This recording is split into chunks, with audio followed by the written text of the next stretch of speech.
I'm Scott Marble. I'm the new chair of the School of Architecture. I've met many of you already, and I look forward to meeting those that I haven't met. I want to welcome you. Thank you so much for coming out on this rainy night, but it's a very, very special lecture for the school.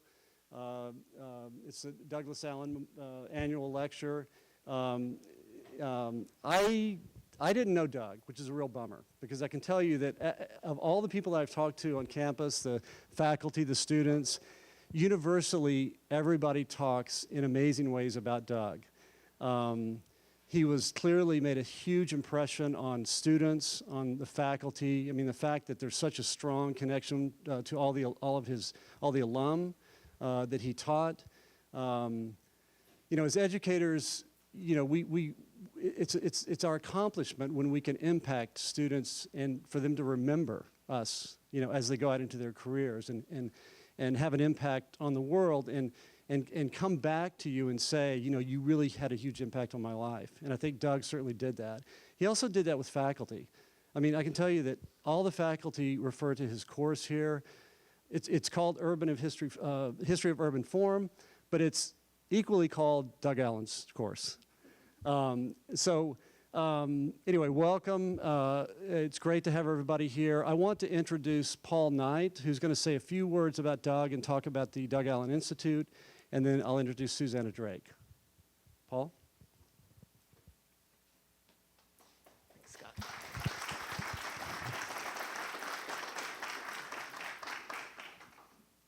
A little late. 6:15, I guess we're on Italian time in honor of Doug. So thank you all for coming. This is terrible weather to try to gather a bunch of people together into a room, and so we truly, truly appreciate your attendance to this. And we are so thankful that we're able to commemorate Doug Allen through this lecture series, and also for the continuing support from Georgia Tech. So as many of you know, Doug was truly unique. He had such a profound impact on every student that he taught, myself included. And it was predominantly through his course, The History of Urban Form, that he had that impact. So while Doug was ill, we were all wondering, how can we help? You know, what can we do? And I'm proud to say that after a year of very hard work, we've developed a framework to honor Doug's legacy, but more importantly, to continue his work. So I'm proud to formally announce the creation of the Douglas C. Allen Institute for the Study of Cities. It was a tragedy when Doug passed away, but it would be a second tragedy to allow his work to pass away with him. So we formed this nonprofit to make sure that that doesn't happen. He spent 35 years perfecting his rhetoric and his course. And we are very, very lucky because we have all of that material. In fact, the last year he taught the course, he decided to record it. So we have his recordings, 33 out of 40 lectures. And so it's our initial primary focus is to repackage those lectures and to refine them and eventually to release them and to get the great speakers and the great academics to finish the remaining 7 lectures. And so that's what we're doing in 2016. We're going to start doing that. And also, we're partnering with the online journal Places to produce an annual article, and we've got like 47 other things that we want to do.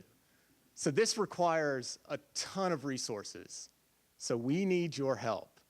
We are actively seeking individual donors and corporate sponsors. And so after this lecture, please come talk to me or any of the board members that we have here today. So if the board members of the Institute could please quickly stand up and just wave your hands so that people know who you are. Thank you all for being here, for braving the weather. So with all of that said, we've got just a very brief, short video to play for you. And the first person you're going to see is actually David Green. He's one of the founding board members for our institute. Wasn't able to be here because he's in Ankara, but it's kind of funny because when he pops up on the screen, it's kind of like Dr. Evil or something. But anyway, please enjoy the video, and thank you again for coming. Hello, everyone. I want to introduce the Doug Allen Institute and welcome you to Georgia Tech tonight. We all knew and respected Doug. He was a phenomenal teacher, but he was also a great and original thinker. In his career, he was able to create a kind of clarity to the way cities work that nobody else has been able to do.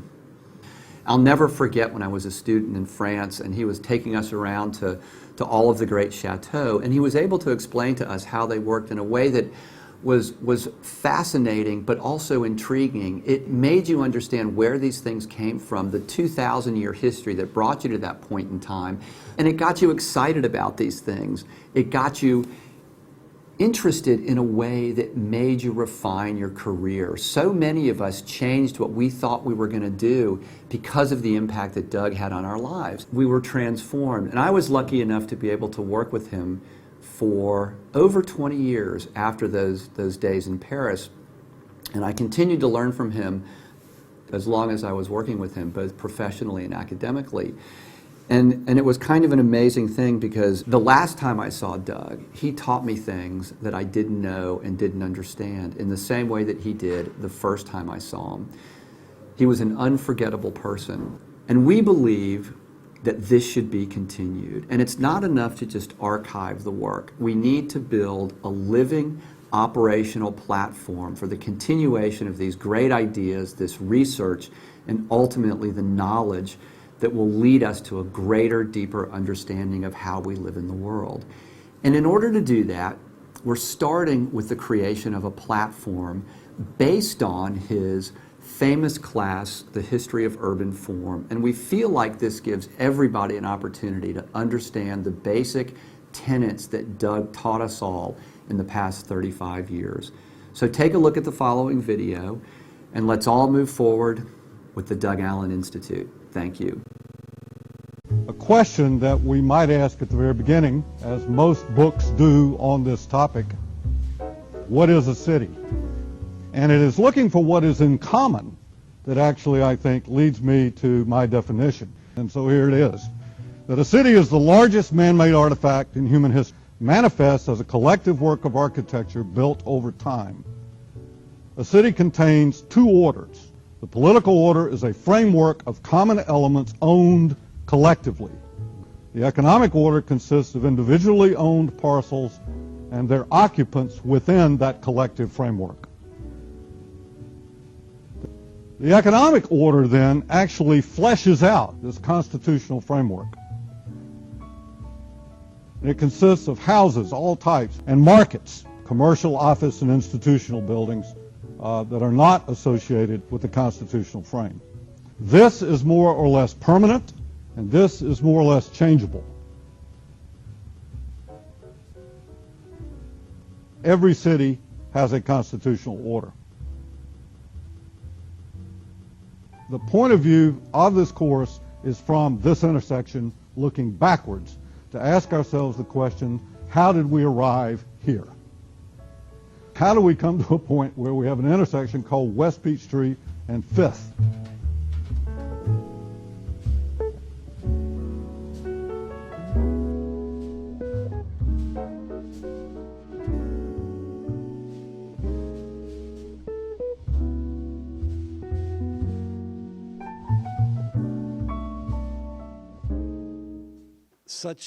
That's pretty clear, actually. It's amazing how clear that little clip was in describing cities.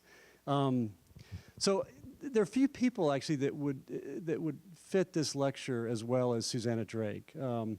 Susannah has a very unique practice, D-Land Studios, which she founded in 2005.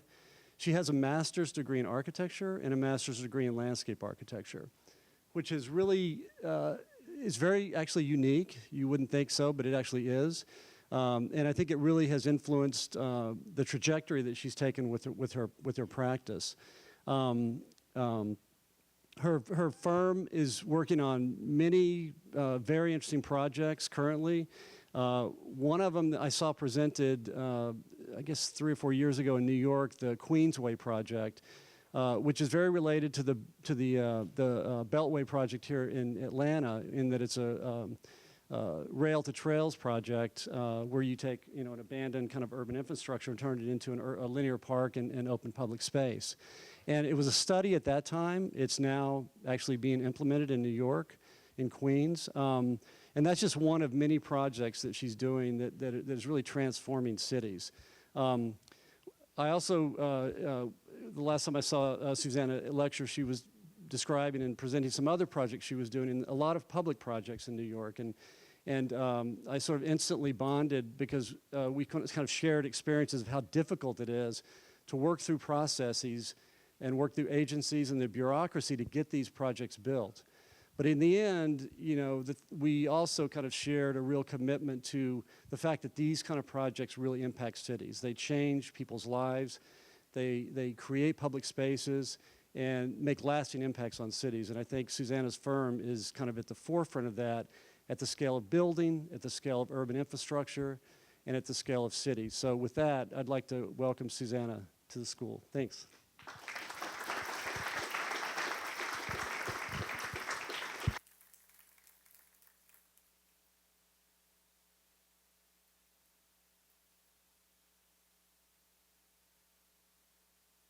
Introduction than the legacy of Doug, because that framework really describes a lot of what I do and what I'm going to be talking about today. So I feel like this is kind of an expression of his legacy, actually. And I met him a couple of years ago when I was down visiting, and he was just such a wonderful man. So I really am very honored. So thank you for having me here. So my lecture today is called Creation of 21st Century Public Infrastructure, Beauty, Economics, Politics, and Ecology. And it starts with a little bit of a political bent, but it's really all about my practice of bringing together ecology, infrastructure, community, economy, water, and climate with this firm. And the reason I call it a new paradigm is not because it's an interdisciplinary practice, it's because we've taken some novel approaches to actually get our work done. I like to say we make it up and then we make it happen. And I'll describe a little bit about that when I get to the actual projects. But we're going to start with politics and thinking about the shaping of the American landscape.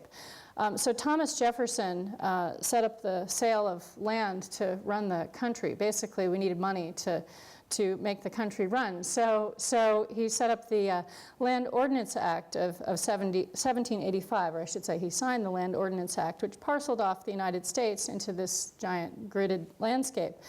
And 100 years later, Lincoln signed the Homestead Act, and the important difference between those two policies is that the Land Ordinance Act made land available for sale, whereas the Homestead Act set up lines of credit, and you could buy smaller parcels of land, and you could also be a woman, or you could be African American.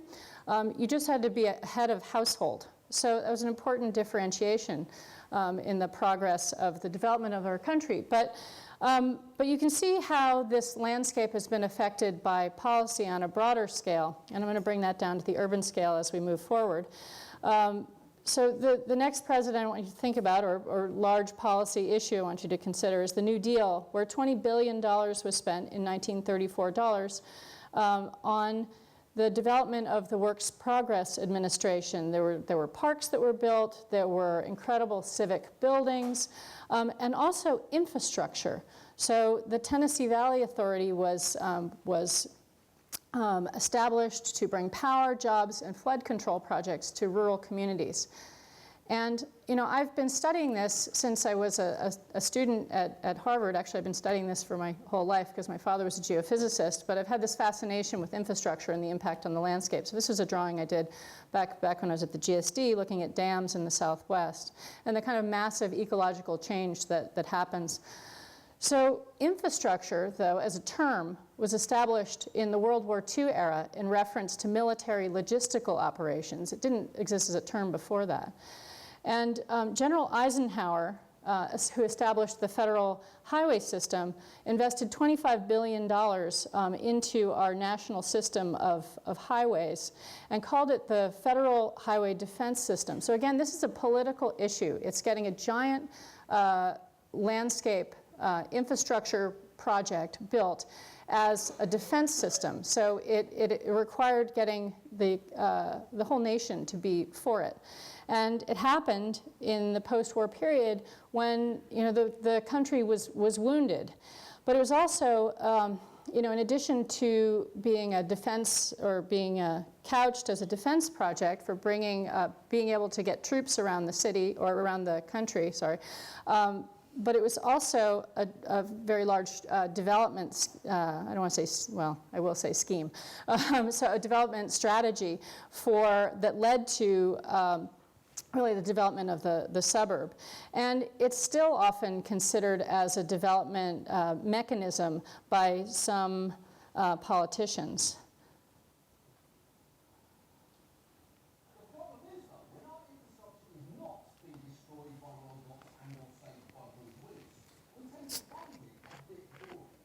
As you know, infrastructure is not a sexy or glamorous topic, but I like to think otherwise. Infrastructure is not sexy. Infrastructure is not very sexy. Yes, infrastructure, like those men we just heard from, is not sexy. Well, and as you could see from the examples that I showed, infrastructure isn't historically sexy because it has been, designed for sort of a singular use. But just move forward. Come on, move. Click there. Okay, got it. But actually, the year I was born, 1965, this is my 50th birthday, which was last week, not very sexy president, Lyndon B. Johnson, but with a really wonderful wife, Lady Bird. Actually, they're both really wonderful. They signed the Highway Beautification Act, which actually did create sexy infrastructure to reduce the billboards and start to think about how we could improve our national landscape. So I've been thinking about some of these ideas, and this is a project that we did for a competition in Montreal, thinking about how you get from the airport into the center of the city. So it was an infrastructure project, but we turned it into an urban design project. So it was really taking Montreal as the microcosm of a design for, or thinking about how the infrastructure of Montreal relates to the entire North American continent.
So we're really using infrastructure to make cities.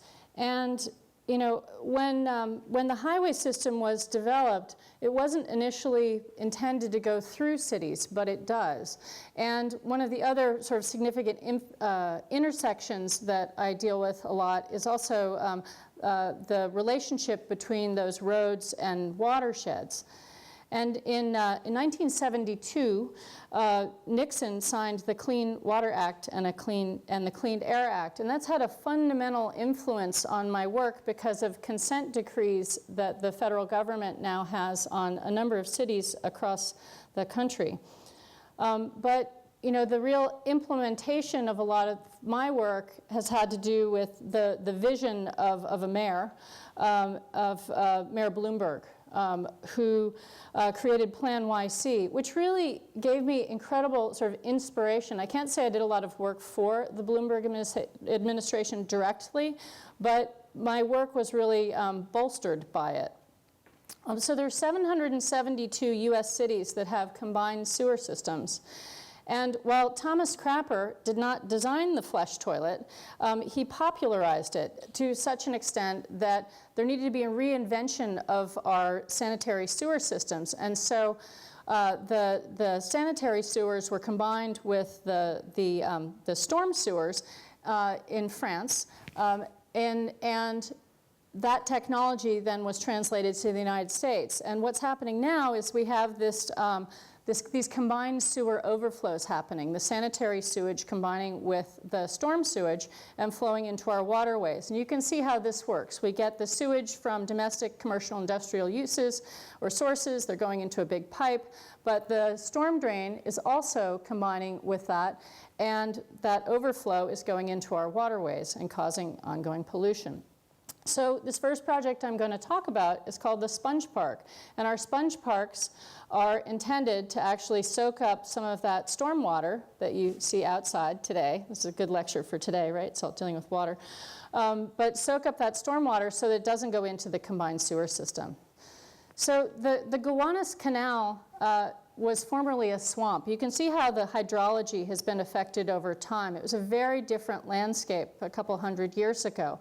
But in order to facilitate commerce and industry, it's been channelized, and it's actually a very dirty landscape now. It's a brownfield, it's an EPA Superfund site. And what we're trying to do is manage the water from this whole watershed in what we call a sponge park. And the reason we call it a sponge park is that I didn't want to go into a neighborhood and say, I'm building wetlands in your backyard, because that's just not an urban notion. And I thought, you know, I'll get laughed off the stage. So we came up with the idea of the sponge park, and everybody understands what a sponge does. It absorbs water. So what we're doing is creating a landscape that absorbs water. And this is kind of where my idea about the we make it up and we make it happen concept came from, because we didn't have a project necessarily. We started working with a local community group called the Gowanus Canal Conservancy and had the idea of creating a plan for soaking up this water, but we didn't have any money. And so I partnered with them and started applying for grants. And we got our first grant from the New York State Council on the Arts. And with that, we applied, or we created some master planning documents or some initial design documents. And then those managed to catch the attention of City Council, who ultimately provided some funding for the construction of a pilot project. We applied for another big grant from the New England Interstate Water Pollution Control Commission and got the money to do the construction drawings. And then we partnered with another community agency or community organization called the Gowanus Canal Community Development Corporation. Now, none of the public and community groups really have any money. The money's all over on the other side, or on your right side. We applied for a grant from the Department of Environmental Conservation to develop some educational materials and some workforce training. And then we applied for another grant from the Environmental Facilities Corporation, which gave us the additional, I think, $500,000 to build this first pilot project. So it was a coordination of a bunch of different community groups that really hated each other, and a bunch of different agencies that weren't getting along, through a lot of different funding sources that were were all in different places. And if there are any students in the room, I know you guys have final reviews, but please tell them that it's really important to know how to write as well as design, because we wrote all of these grants and we could present our arguments both verbally and visually, and it was really strong, and we got all this money to build this first pilot project. This is the Gowanus. You can see that this is a really degraded edge. So that actually was a boathouse in that shipping container behind that corrugated metal fence. And that was the access point for a boating club that exists along the Gowanus. But you can see here's the problem. All this water flows over the streets, and with these increasingly strong storms, it's a big problem.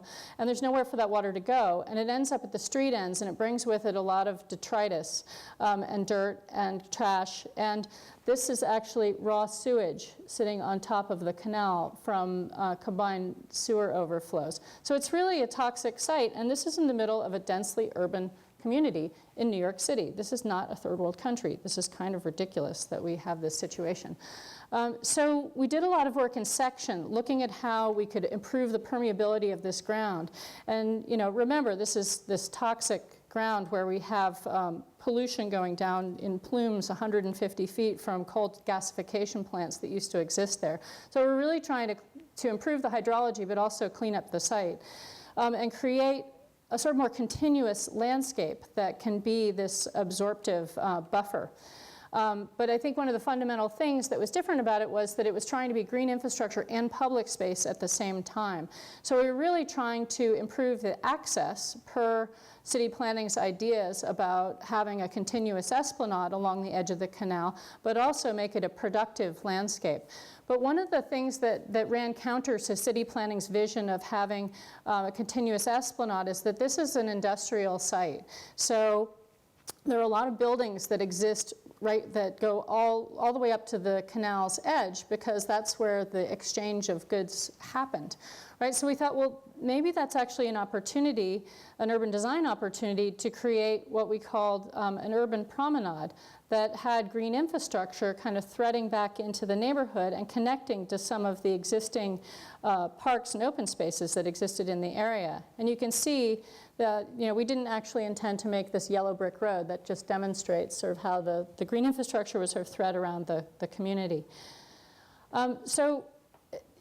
Scott alluded to the New York being complicated, and it's really complicated. I was going to make a joke about like pulling out our hair, but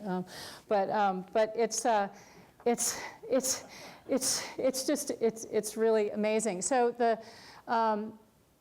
the sediment underneath the canal is controlled by the Army Corps of Engineers and now the EPA Superfund. The first 5 feet of soil in this area is controlled by the state, the Department of Environmental Conservation. All the green is controlled by the Parks Department. The surface of the ground it's a road, so it's controlled by the Department of Transportation. The water that flows over the ground is controlled by the Department of Environmental Protection, which is a city agency. And then, because it's a waterfront site, the Department of City Planning basically regulates how you can design that water's edge down to how many benches you have and whether the benches have backs and how much tree canopy you have. And it's really kind of remarkable how regulated this space is. Even the shade over the water is controlled by the Department of Environmental Conservation. There are 200 permits that you have to get for pretty much any waterfront site. And we ended up building this through the Department of Environmental Protection and had to get the approval of 14 different agency heads when we got the drawings to 90%. But I'm happy to say we're actually moving it forward. And I like to joke that we had 8 years of approvals and 8 weeks of construction, because we're really building it very fast. And one of the lessons that I learned in this process was it's really important to actually do all that planning before, because if you build it in a modular way, then they can't say no along the way. So I'll talk about that in a minute. So we also suggested these cultural developments along the canal, and we're working across the way on this project for an art center in this old industrial building. But back to the pilot project. This is the first Sponge Park street end, and what we did was we actually calculated the amount of water that we needed to handle for all of the street ends, and the one that we're operating on 2nd Street actually has the most, and it was deemed to be one of the least dirty, so it seemed like a good place to start. So we worked within the 50-foot public access way, and this is, I guess, the issue of the constitutional landscape, right? This is a place where we actually had authority to be working, and that's where we're operating. One of the other interesting things of working in New York is dealing with the Public Design Commission, which is another approval where there's a body that's appointed in part by the mayor and in part by the Fine Arts Federation to oversee everything in the public realm that has to do with public design. And so they were concerned about our streetscape materials. And so what we did was we did this analysis of the existing conditions, the cobblestones, when the finishes went in, when the asphalt went in, and when the green streets were built, and showed, that there really isn't a great pattern, but there are some common materials. And so what we did was use that to make an argument that our park was just a redistribution of those materials. So here is of what we're doing, basically, with this first park. So there are these existing green streets that we're taking out because the water can't flow into them. And then we're putting in these upland street swales, so that was that connection back into the neighborhood, and they'll thread back in. And then we built it in a modular way. It's all precast concrete, and we built these cells, again, so it could be built very quickly. And then there's this integrated sidewalk and sedimentation basin. If any of you have built any green infrastructure projects, you know the sediment is a really big issue to manage.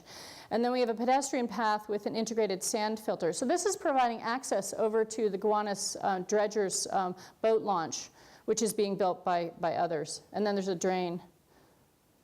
So when it rains, the upland street swales will take some of the water, but then most of it's going to go down and go into that basin, which also evenly distributes it into all of the cells. So then the soil and the plants absorb the water, the plants grow, get some evapotranspiration.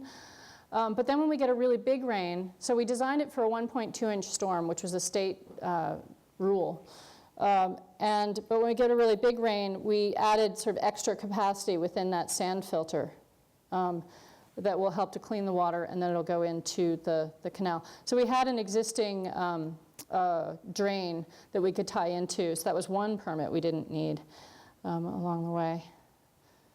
So, it's basically a new piece of infrastructure for New York City. And I'm happy to say, we originally planned this for around the Gowanus Canal, and there are a few sites where this can exist. But the DOT called me the other day and said, well, how much do they cost? Because they're looking at implementing it everywhere in New York City.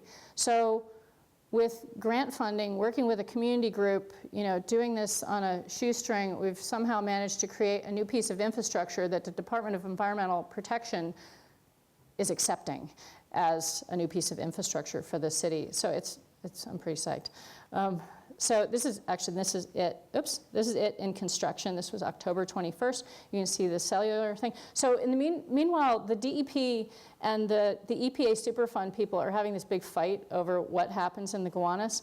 And so the EPA administrator comes out and is freaking out because we're so far along. Because I think he thought it was going to be a normal DEP project and it was going to take a really long time to build. And we're just like, get it built quick before they say no. So yeah, so we just did the planting. I don't have great pictures of that yet, but this is it a couple weeks ago. So the contractor sends me these pictures every day. It's really exciting. But it's also right near my office, so I can just go down and look at it.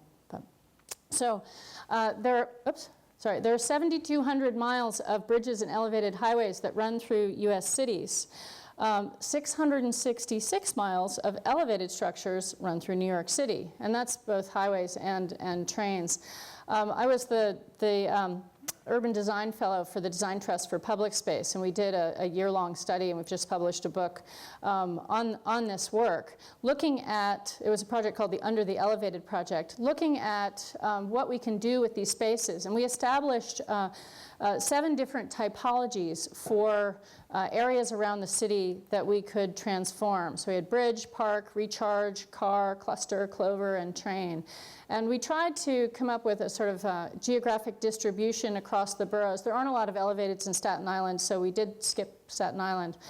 But you know, some of these are very sort of ubiquitous typologies, like the cloverleaf. It's everywhere in the United States, looking at improving the ecology. We're not going to turn that into a pedestrian zone, but we can at least make it a better ecological situation. Landing, trying to improve some of these under bridge areas as thresholds to different parts of the city. The train, dealing with some of the noise issues, the acoustics, and some of the lighting that can be so dangerous. And then car, some of the broader elevated areas, thinking about how we might repurpose that space. Park, you know, programming some of the spaces underneath the elevateds to get more people out. Span, we had an electric charging, a taxi charging station, and then cluster was a place where we had all these different modes of infrastructure coming together and just trying to really make it into more of a place with some wayfinding. We looked strategically at where the elevated infrastructure was aging and thought about how we might capitalize on that to get some first projects built.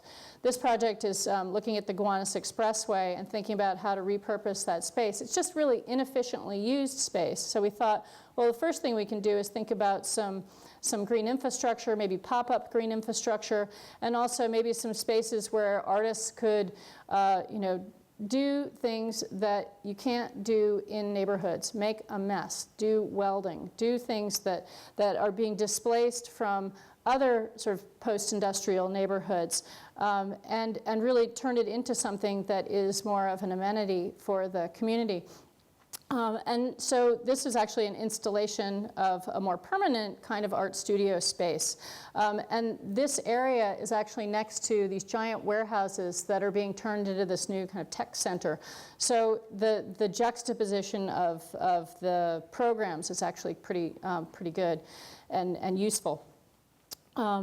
So the other one I mentioned was Broadway Junction, where we have these different pieces of infrastructure coming together. So just really looking at how, you know, this space that was formerly forgotten could become this kind of new sort of reclaimed public space. It's a beautiful area, surprisingly, but it really can have a magic, but it needs to be transformed. So the other issue that happens in these under-elevated spaces is that you get a lot of stormwater. And I did this work before I got the fellowship with the Design Trust. I got a grant from the DEP and actually another grant from NOAA to look at how to manage the stormwater. And there are these things called scuppers, which are the downspouts coming off of highways. And right now, you know, a lot of that water will just fall into spaces like you just saw. So what I want to do is make what we call a hold system, these basins that will take that water and hold it and be kind of planters. So this also has an integrated sedimentation basin and then a planted zone. So it's a bioswale, but it's a modular bioswale. This is one of the people in my office actually building it. It's in construction. And then this is the other model that we made with gabions. So one of the interesting things that happens when you build habitat in the city is that you build habitat in the city and you end up with some little friends. And this muskrat moved into our site, or our bioswale, which would have been fine, except that we monitor all of these projects. The Sponge Park we're monitoring, the Holds projects we're monitoring. What we're trying to figure out is how much water is going in, how much water is coming out, how dirty it is going in, how clean it is coming out. Simple, right? Except when the muskrat starts eating your monitoring equipment. It's a problem. So it turns out that the outfall on our bioswale was like the exact angle of a a muskrat lair. And so we basically built this muskrat condo, and he was really psyched. And he moved in, and he was like, but he was leaving all his candy wrappers, or he, she, I don't know what it is. But it was kind of messy. And we haven't introduced bobcats yet, that's just there for scale. But we're trying to figure out, like, what do we do with this? So there are 35 million US residents who live within 100 meters of a 4-lane highway. And when I first started my practice, again, I applied for a grant, and I got a grant from the New York State Council on the Arts. And I had this vision for capping the Brooklyn-Queens Expressway. This is actually pretty close to my office and my house. I'm sort of over here in Brooklyn Heights, and this is Cobble Hill and Carroll Gardens. But I had this vision for transforming this into an open space that could connect into Brooklyn Bridge Park and really create a more continuous kind of green space in Brooklyn. And one of the arguments I made for it was an economic one, looking at, even if we didn't cap the trench, if we just put in 350 trees, we could generate a $50 million gain over 10 years in oxygen production and pollution control and shade value and the recycling of water. So, there seemed to be tremendous potential. But these landscapes, they were designed, or they were implemented sort of made possible by Moses. And his intention, I think, in the beginning at least, was positive, to bring parkways and parks and playgrounds to the city. But the reality tended to be more like this, and more like the BQE that you just saw before. I think a lot of the message that he sent out to people was a bit of a bait and switch. He's sort of promising these parkways, and this is actually a view of the BQE, and he had this hotel room in the Bossert Hotel, which is in Brooklyn Heights, and was looking down on this site. And I just want to read this. And he, Robert Moses, spent a lot of time looking down at it, watching the cranes and derricks and earth-moving machines that looked like toys far below him, moving about the giant trench being cut through mile after mile of densely packed houses, a big black figure against the sunset in the late afternoon, like a giant gazing down on the giant road he was molding. Now, I really appreciate the power of what Moses was able to do. But I also am now trying to ameliorate some of those impacts on neighborhoods, because in Cobble Hill and Carroll Gardens and Southside Williamsburg, he was really cutting through these brownstone neighborhoods. And so I'm currently working with city council people and with the borough president's office on a project called BQ Green, which is a slightly more real project. Or we like to think of it as more real. But what we're trying to do is break down some of these physical boundaries that exist because of the infrastructure, not only the highways, but also the bridge landings and the fences. The area that we're working in was built in 1950, and it's a predominantly Latino neighborhood. It's an area where there's a lot of gang violence. And Diana Reyna, who really sponsored our work there, was a little girl in the playground and got caught in the middle of a gang fight between the Puerto Rican gangs who are on one side and the Dominican gangs who are on the other side. And what we want to do is actually build this park to erase some of those boundaries. And that's been her vision since she was a little girl. She's almost my age. And we're hoping to get it done before our children are grandparents, but we'll see. Things take a long time in New York City. But we're really looking at some of the public health issues, the asthma rates, the physical activity rates in the area. You can see, the physical activity rates in our area are really low. We need to have more open space. And then neighborhood poverty. There's not a lot of mobility for people in that area. And so, these are sort of issues that we're considering. The Southside Williamsburg area around the trench is currently an active recreation desert. You have to go really far in order to get to a playing field. So we had a lot of community meetings and community engagement. This is Diana, that's me, trying to figure out what people wanted. And what they said was, we want playing fields. We want to have a place where we can play baseball, where we can play soccer, kick a ball around, and then also have some other amenities for the community. So we looked at the feasibility. We did a study where we worked with Sam Schwartz's office, we worked with HRNA on the economics of it, and we worked with Weidlinger Engineering to figure out what's actually possible. And what we determined was that there were 3 blocks where it was actually fairly simple to cap the trench. And that was because we could have an intermediate structure. What we're trying to do is actually maintain the grade with the existing streets, so it actually feels like a continuous landscape. But we also have to bring the site up to federal highway standards, so we have to have 16 feet of clearance. So, it's a challenge. So we determined that we could build actually this park and leave part of it open. And it's not actually a tunnel, which is an important thing also, because then we didn't have to have a lot of very specific venting. But you can see how that would really transform this neighborhood. So the way, we're getting back to the economics of it, so there are these bridges that go over the trench, and they're at the end of their lifespan. They were built in 1950. They need to be replaced. And so what we're suggesting is that we want to just replace those at a cost of $10 million each, which the city would have to spend, and create an enabled economy by getting grants or getting federal money in to pay for the space in between. For a $100 million project, you could completely transform this neighborhood and turn this passive open space into an active amenity for the community. So there are 20,000 miles of rail trails in the United States, and the Queensway is adding another 3.5. It's amazing that this landscape actually exists in New York City. We're adding 47 acres of new park space to New York, working closely with the Trust for Public Land and the Friends of the Queensway. So this is the existing condition. And it's overgrown, but it's also incredibly beautiful in some parts. The first piece that we're doing is this metropolitan hub section. But you can see we've broken it down into sections because it really reflects a lot of different neighborhoods. CB9 and CB10 are the most diverse community boards in the city. And there are 322,000 people that live within a 20-minute walk or a mile of the Queensway.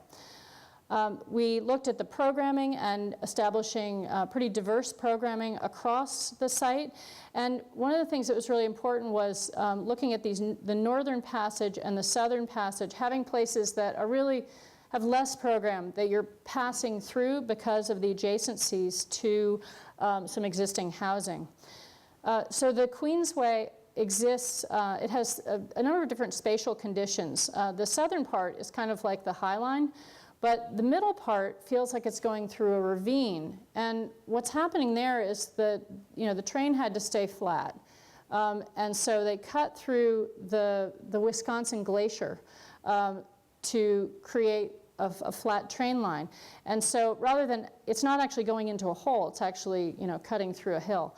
And then on the northern part, it's on a bit of an embankment to be up and away from the communities. But you can see, it's an overgrown landscape, so what we have to do is go in and do a lot of editing and make it accessible and really build upon some of the neighboring programs that are already working really well. So it's a pretty subtle project, but you can see this is the existing condition, and actually that truck was just left there. It's not like it's actually doing work for us.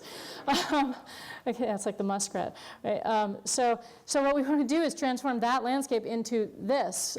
This is the same landscape, and what we're trying to do is make it a landscape that can be productive, that can absorb the stormwater from this whole sort of basin, but also, I talked about the Wisconsin Glacier. We want to reflect that geologic history, but also the cultural history, because a lot of that glacial till was actually used to make the walls that defined different farms back when the Dutch settled this land. So we want to express that in the design of the landscape. We also want to capitalize on the fact that we have this existing landscape and capitalize on the neglect. There's a joke in landscape architecture, when's the best time to plant a tree? 20 years ago, right?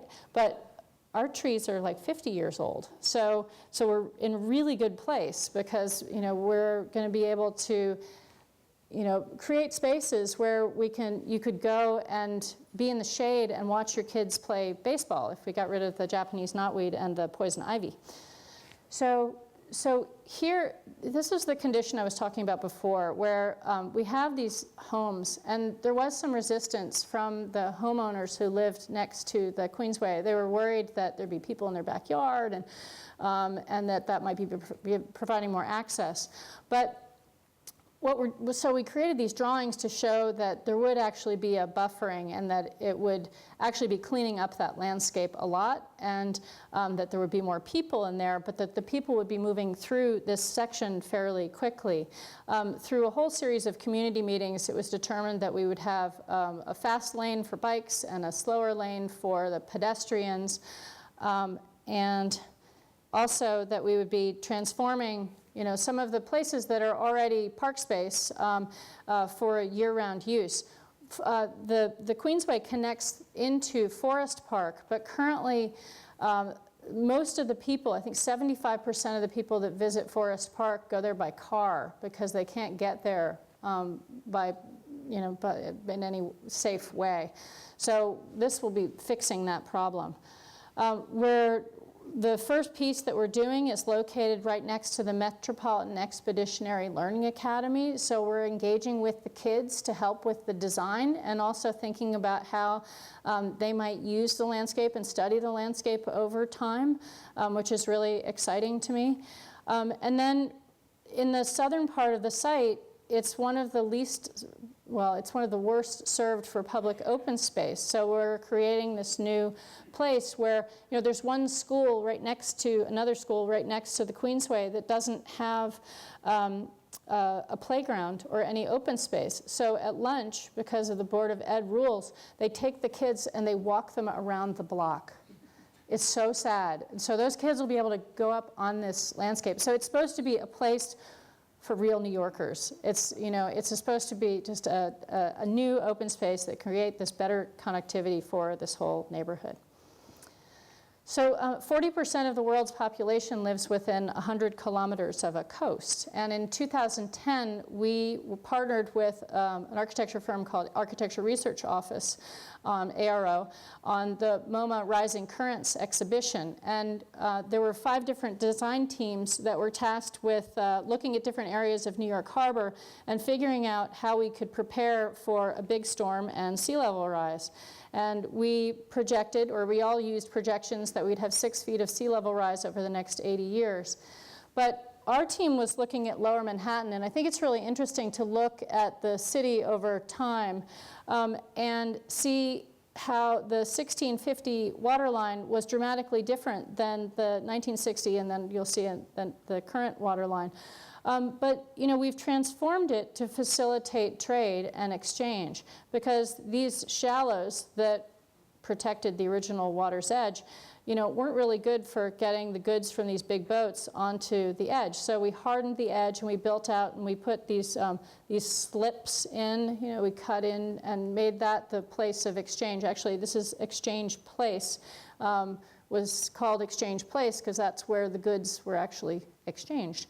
But over time, the ships got larger, and we developed these finger piers so that the ships could come in and offload the goods onto the piers. But with the advent of containerized shipping, all that left the city, and so you had all this vacant land. So by 2010, the highest and best use of the water's edge was actually for recreational and residential use.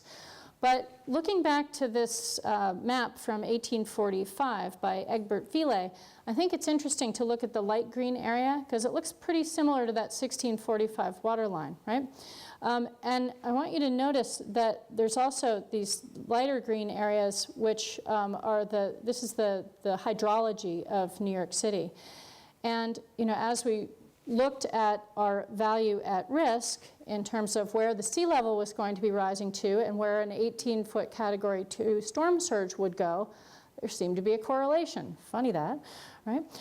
So this was the high ground and is still the high ground where the water doesn't go in a big storm. So we from that, looked at our existing, we started mapping. We looked at the existing seawalls, the sea level rise by 2100, a Category 2 storm inundation line, and then also the location of the existing combined sewer overflows, back to the Gowanus, right? And thought about how water is going to come in and water is also going to need to go out. And how do we develop a system that we called the new urban ground to manage that? So really we're working in this zone that is in all those sort of lighter gray areas, trying to redesign that landscape. So we created level 1 streets for absorption. I basically took all the infrastructure out of the street bed and stuck it into waterproof vaults underneath the sidewalk. My thought was, we're always ripping up the street, and that seems kind of silly. Why don't we put it in the sidewalk, but put it in waterproof vaults with hatches, so you could actually open up the hatch and get in there, and when the infrastructure breaks or becomes obsolete, you just sort of swap it out. You thread it in and out. And then what that does is actually open up the street to become new permeable ground. And 28% of New York City is paved with roads. So I thought, well, that's an opportunity to create this new porous landscape. So we created these level 2 streets for distribution and collection. So these had a greater porosity and also these channels for taking more water. And then also these level 3 streets for protection. And these had larger retention basins in them. And I'm actually now redesigning 25 blocks of New Orleans where we're exploring this kind of technology to hold that water. So MoMA's coming true down there. But the idea was to create this whole porous green street system. We also developed a new 6-foot hardened edge. So we raised the level of the grade.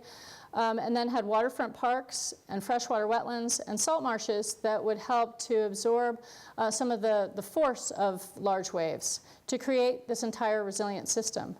So along the Hudson, what we did was we created what I like to call sort of a crenellated pattern of development blocks and landscape blocks that would be more resilient and also that would enable lighter boat craft to come into the city. It's kind of threading the landscape into the urban plan.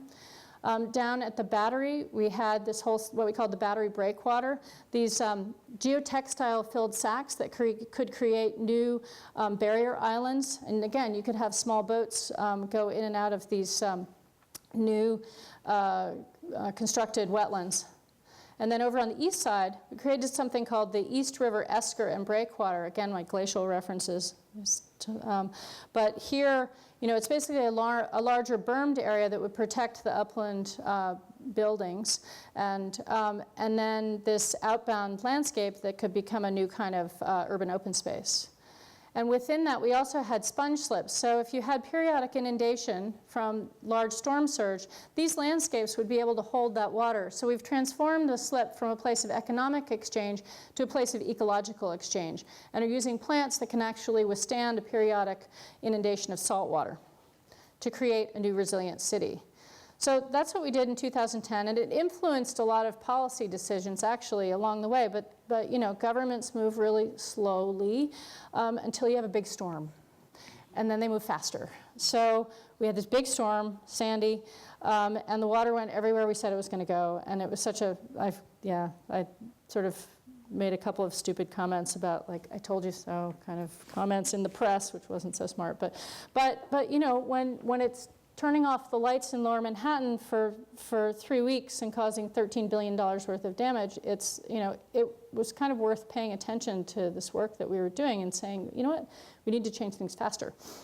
So, in the aftermath of Sandy, there were proposals for these gigantic engineered systems, and I'm not anti-engineering in any way, shape, or form. I'm just looking for new kind of hybrid solutions. So, but, these were proposals for gigantic floodgates, and, there may be a place for that, but my concern is that traditional methods of engineering work until they don't. There's sort of a projection out a certain amount of time. And so what I wanted to think about in that period right after, actually this was even before Sandy, was how we could create wetlands and these systems like our Battery breakwater that would grow in strength over time. But I also wanted to think about or was thinking about sort of property values in New York, because one of the issues that you have with green infrastructure is that no one wants to maintain it. And if you don't maintain it, it's not going to work, right? And we don't really want to maintain our parks either.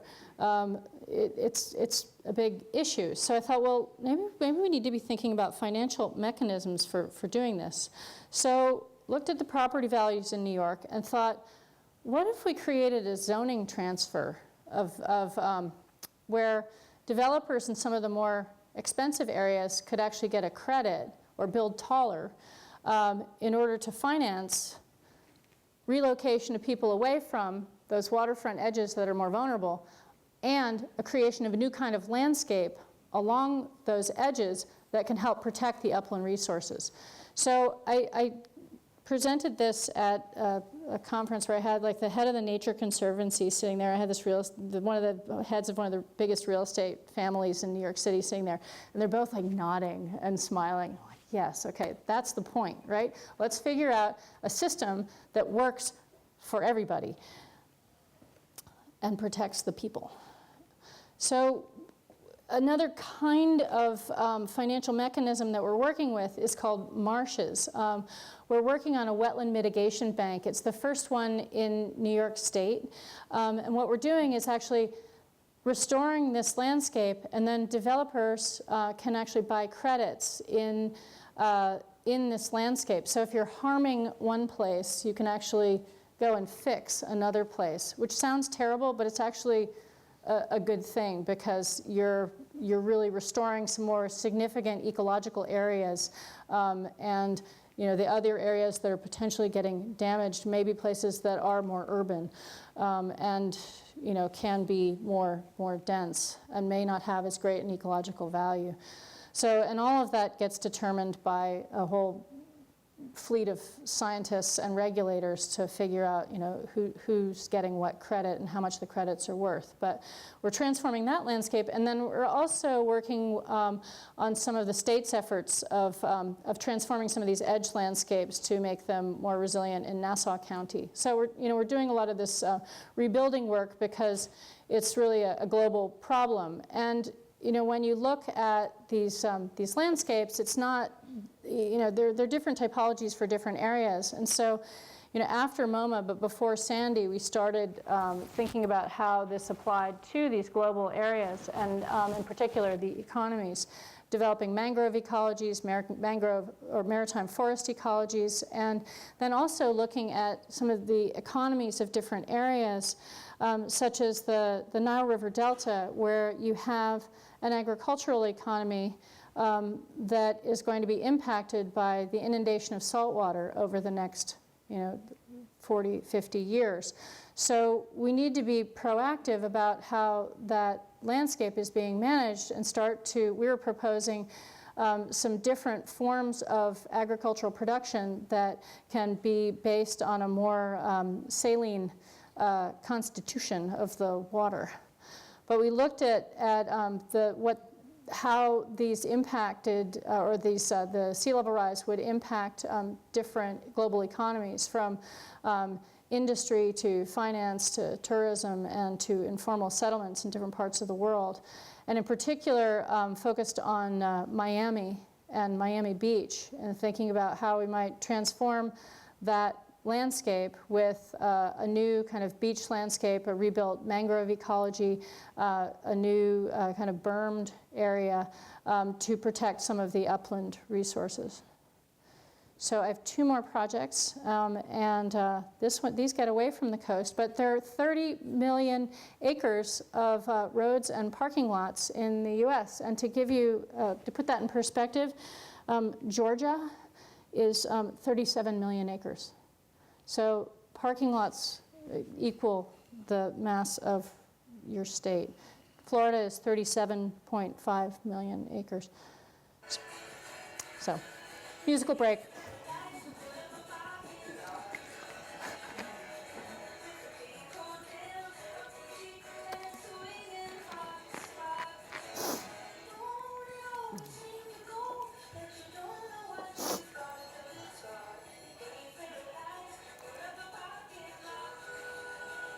And product plug, right?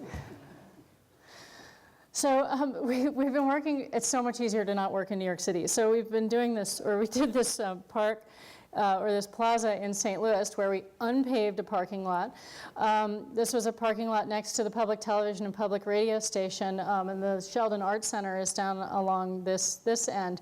And we created a new public plaza that is a permeable landscape. And it's the public media commons, you know, because it's really creating this new place where public television or where media of different sorts can come together. And the whole area is intended to be an expression of that idea, sort of inspired by some of the ideas of Marshall Berman. I collaborated with one of my GSD classmates, Jay Berman, who Jude, you may remember, on this project, and created this place where there are these screens that are constantly projecting the material from the public television station, their broadcasts from the public radio. It's become this incredibly vibrant open space, and the landscape is really supposed to reflect the sort of indigenous landscape of the area. It's used for a lot of different types of functions. We created this little stage, which is supposed to be a public sort of place where you can make public pronouncements. And these are these little individual video screens where you can have a more one-on-one relationship with some kind of video experience.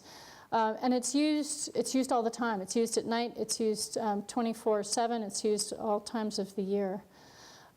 We designed the planting so that it could have a lot of interest year-round, and you can see this is some wall plantings. This wall was actually kind of a surprise to the architects, and so we developed these vines that would grow on it because they didn't expect it to be so tall and ugly. The landscape kind of evolved as the buildings were going in. And I'm proud to say that we were on the cover of Landscape Architecture last month for this project and got a national ASLA award for it. So I think this project took 2 years as opposed to the Sponge Park, which took 8. So this is the last project I'm going to talk about, and this goes back to my land ordinance grid, thinking back to Jefferson and Lincoln. But will alternate forms of food production change our views of farming? We were asked by James Bieber Architects to help them, and the James Beard Foundation to help them build a green wall. And Jim called me and said, I'd want to build a green wall for the expo. And I said, well, I think green walls are stupid because, it seems so antithetical to how plants want to grow, other than vines growing up a wall, but to actually have plants growing in containers on a wall. But then I started to think about it, and the whole theme of the expo was American food systems. And I'd done a lot of reading about, reading of Wendell Berry and de Crèvecoeur. I thought a lot about the American landscape and agricultural systems. And I thought, this is a real opportunity. And the idea was to make a vertical farm.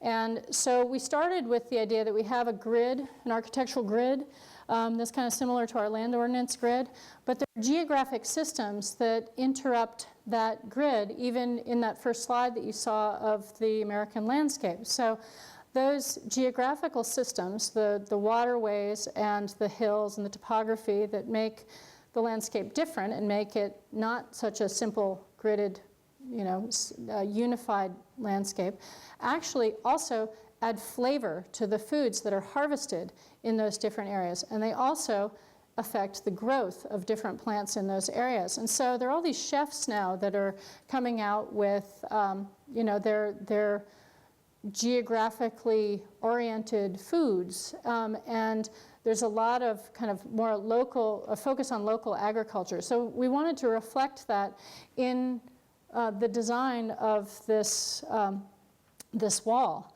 And this is it. This is the vertical farm.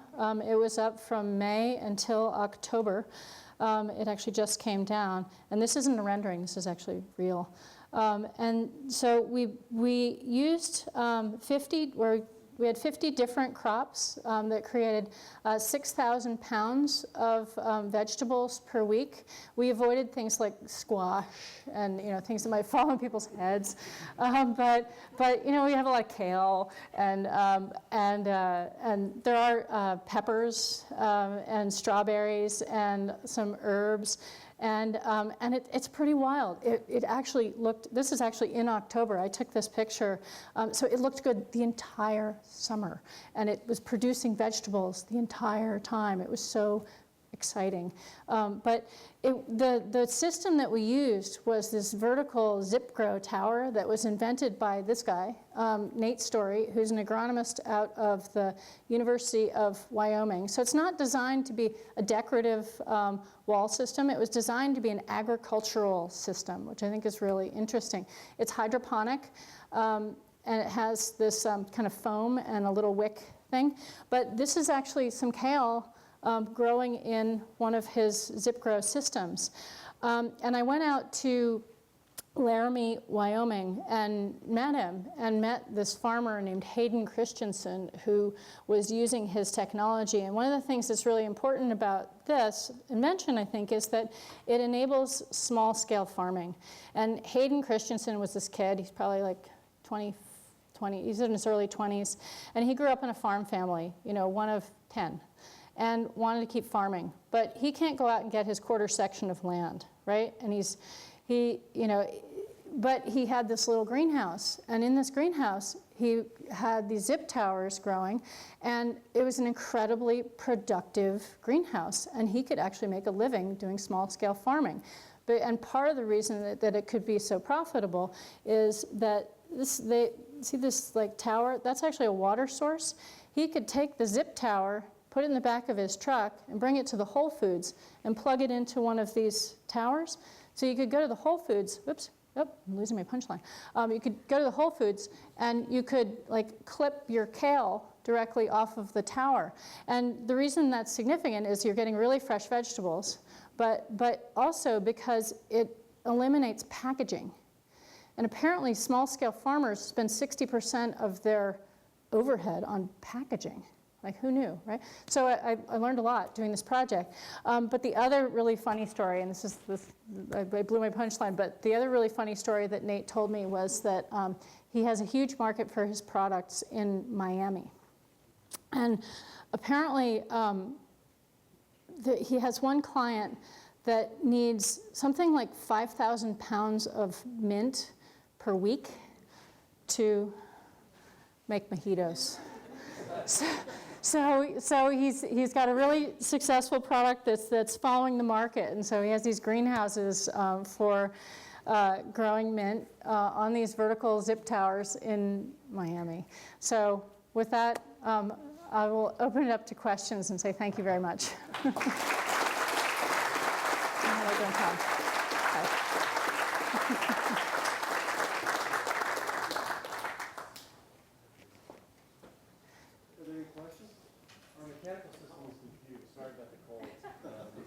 I know, like, yeah, I should have hot cocoa here. Oh, yes? Would you say again, in New York, you have to get 200 permits from how many agencies? Well, there are a lot. There are a lot. There are probably about 20 different agencies that you have to get various permits from. 20 or 30, something like that. Yes? Do you have any work in the Southeast besides hydroponic mint in Miami that you can share with us, or projects that you think are particularly compelling?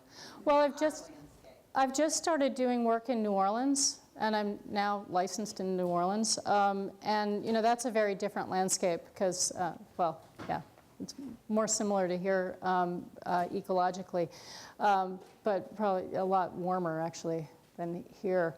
But there we're trying to absorb we're basically redesigning the streetscape and trying to absorb the surface water runoff in an area where we have really high water table. So the challenge is, how do we deal with that in a landscape that can't absorb any of that water. So that's sort of a project we just started. So I have to say, the firm is 10 years old, and I'm sort of just starting to get out into other parts of the country. And I would love to work in different areas because each microclimate is so different and presents such an interesting set of problems. I mean, in New York, a lot of it's just jurisdictional, right? I mean, that's the big challenge there. But in New Orleans, it's much more of a geophysical problem, right? And here, it seems like one of the issues you have is the variability. 2 years ago, you had really bad droughts, and now we've got like a really, really wet fall. But I think that's going to be an increasing problem all over the country. We're getting these variable landscapes, or this variable or less predictable weather. I mean, I'm from Vermont, and our big economy is maple syrup. And, I'm worried about the maple trees because they're all, they're going to be migrating north. I won't plant sugar maples in New York anymore. But, so not a lot of examples down here yet, but give me a few more years. So, yes? So if the vertical farm was so successful, why is it going away? Well, it was an expo. So it was only designed to be up from May to October, but now they're trying to find another use for it. And so they may end up putting it up in the it's not the embassy, but there's a consulate up in Milan. We don't really want to ship it because it would be, it probably wouldn't survive and it would cost too much to ship. But so hopefully it'll keep producing fruits and vegetables for the consulate people. Yes? Fascinating work. Thank you. Thanks. Do you see any potential overlaps or productive overlaps or challenges between the agricultural side of things that you're exploring and the green infrastructural sides that you're exploring? Well, I think, someone asked me when I presented the green wall the other day, they said, this has an incredible ability to be a carbon sink. If we were to do this kind of green wall infrastructure on a broader scale, it could have another level of productivity.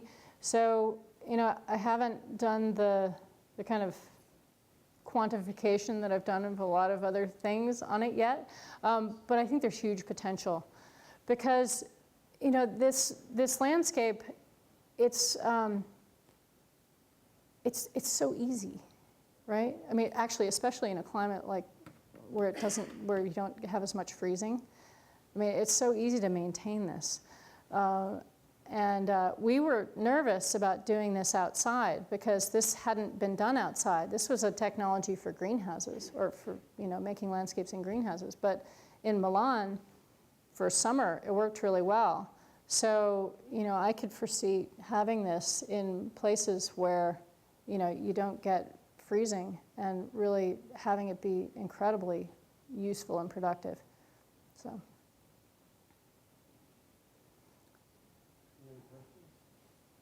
I'm sure there's not one model, but how do these urban redesigns fund you go in between the government and private industries there? Well, the Sponge Park, I kind of funded completely with grants. Well, I shouldn't say that. I funded all the design with grants. The initial design materials that we made encouraged the city council to put money into the capital funding. So the city council put in $750,000 of capital funding for the construction.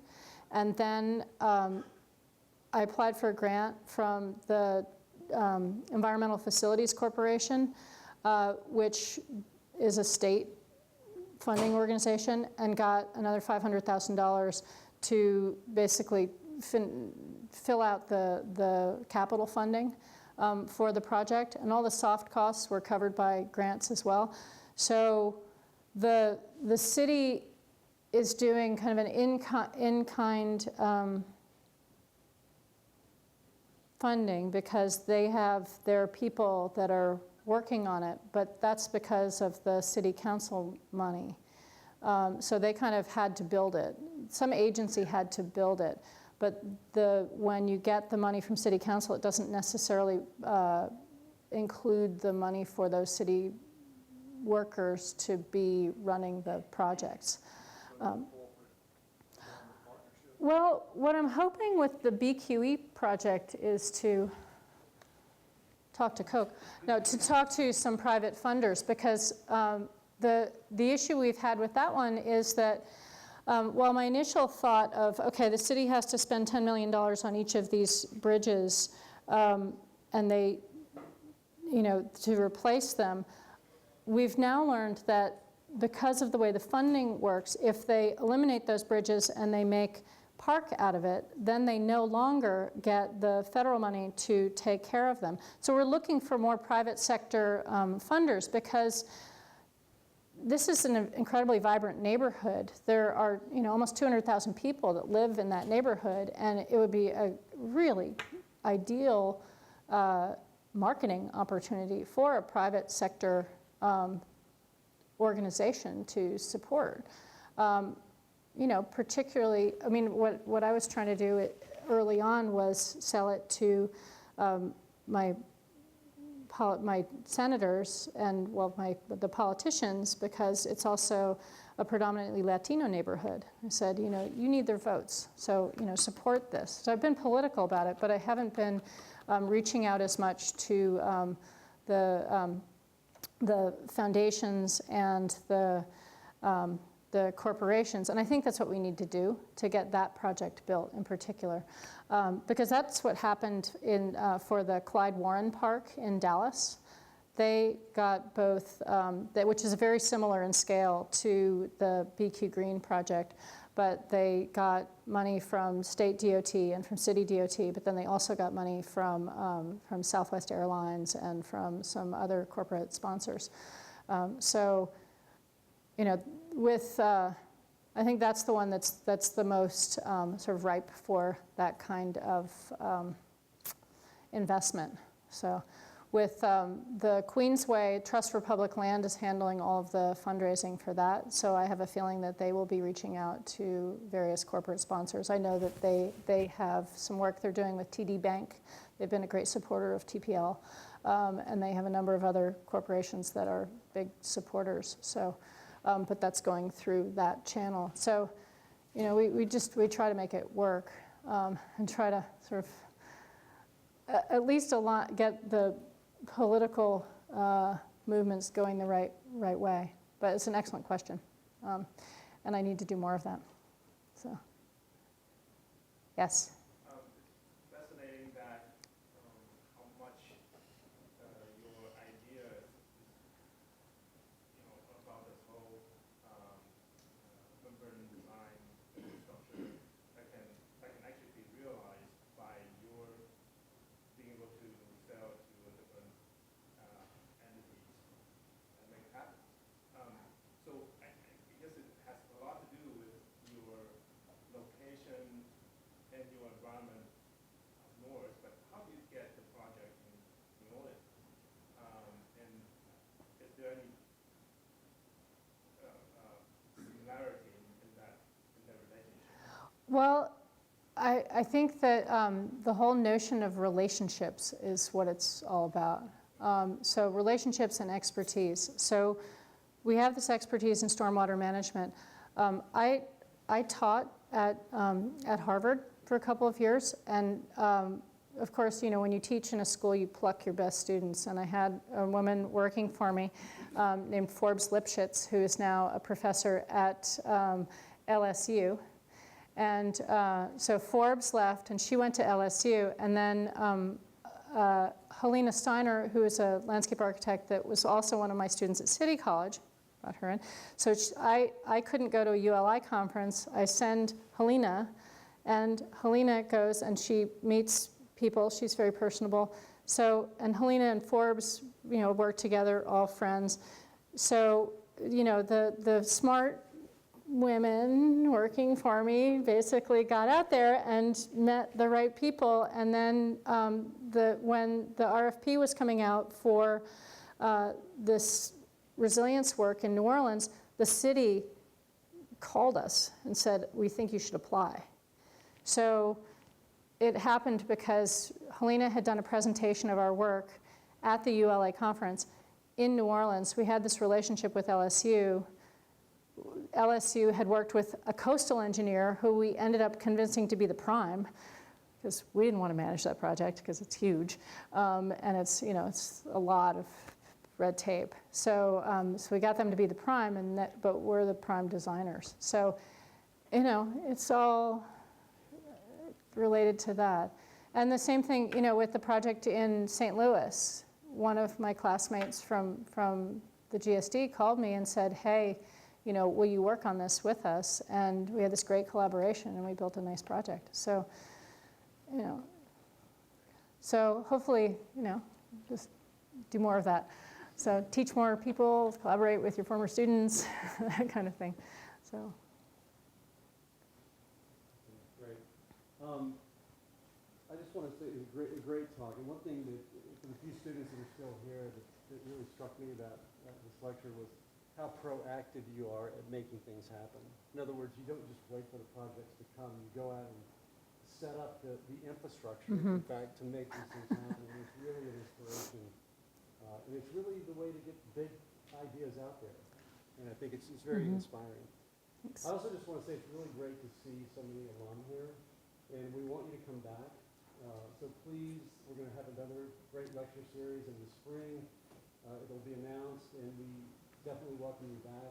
There is also a show opening in the Stubbins Gallery on Friday at 5:30 on zero energy urban housing that Mike Amber has been working on for several years. And so if you can make it back to that, please do. Thanks everybody for coming, and thanks for sitting through the cold. I know.